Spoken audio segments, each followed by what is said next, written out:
Chambers it was. Joe didn't even bother trying to hide his amusement at the name of their suite. The quite cute receptionist, a tallish brunette with a slight Scandinavian accent, smirked at him when she handed over the keys with a simple phrase, "Welcome to the Hotel California." "Such a lovely place," he smiled and winked. "Such a lovely face," Fred managed to get out in between fits of giggles.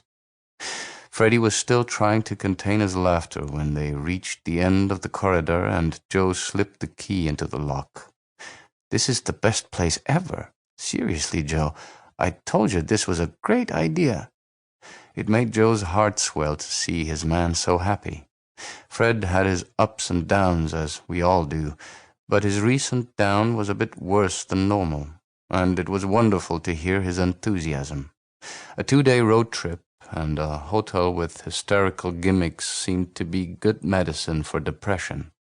Joe made a mental note to take Freddie to wacko places more often, just to see that smile.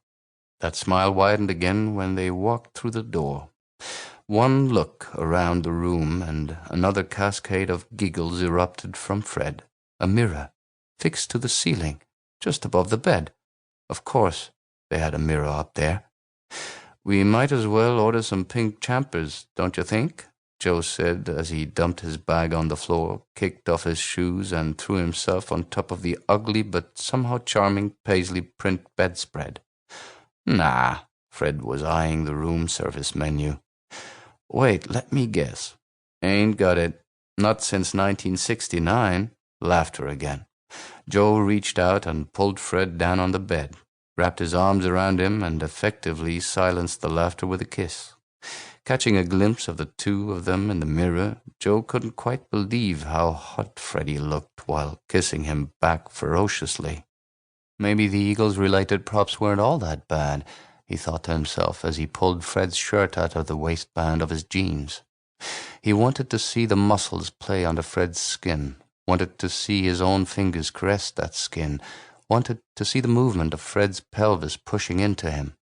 That was it, a glimpse in the mirror, and he was hard. Fred broke the kiss. "You trying to seduce me?"